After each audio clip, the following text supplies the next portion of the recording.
मोला कर सथे मोरो चोला आई लव यू कहया।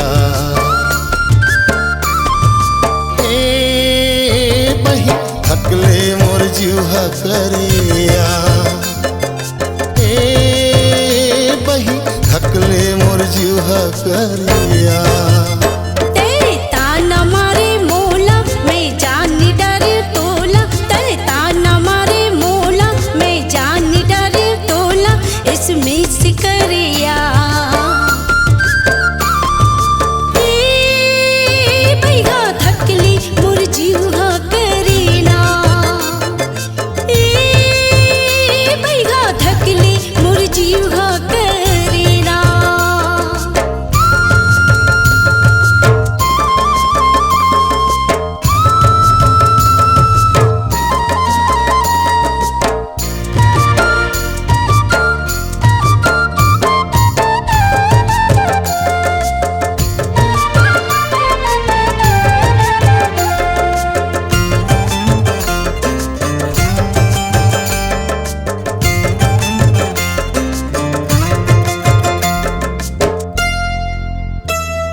देखे बर तोला नजर ठहर ठहर जाए वो कोनो दिन नहीं देखो तो जीव पकाए वो।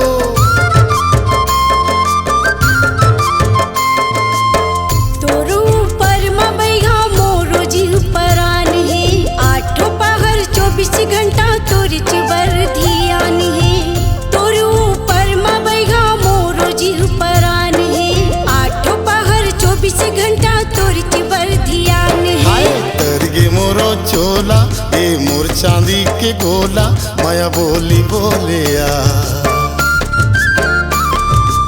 ए रानी थकले मोर जीवा करिया। ए राजा थकले मोर जीवा करिना।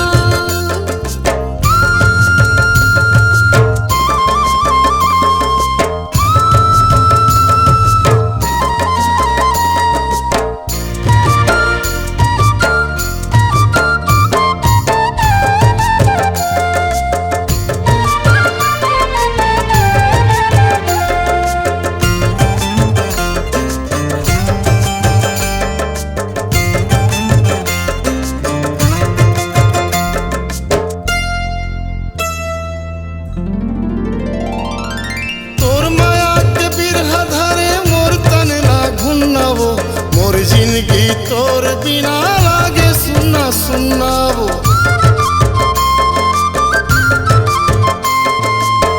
संशोधन कर बैहा तोर से मोर वादा है। मोरो वंतस माया तोर ले भारी ज्यादा है। संशोधन कर बैहा तोर से मोर वादा है। मोरो वंतस माया तोर ले भारी ज्यादा है। मोर मयारू गोला जीवर पन गे तोला अब ले संघारिया। ए बही थकले मोर जीवा करिया। ए बहिगा थकले मोर जीवा करिना। तै फोन करे मोला कर सथे मोरो चोला। तै फोन करे मोला कर सथे मोरो चोला आई लव यू कहया।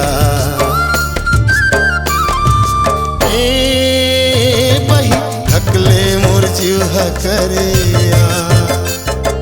ए बहिगा थकले मोर जीवा करिना। ए रानी थकले मोर जीवा करिया। ए रानी थकले मोर जीवा करिया।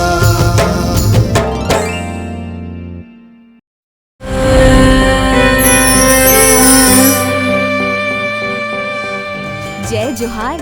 नवा नवा गाना देखे सुने बर सृजन म्यूजिक गोरेलाल बर्मन चैनल ला सब्सक्राइब करो।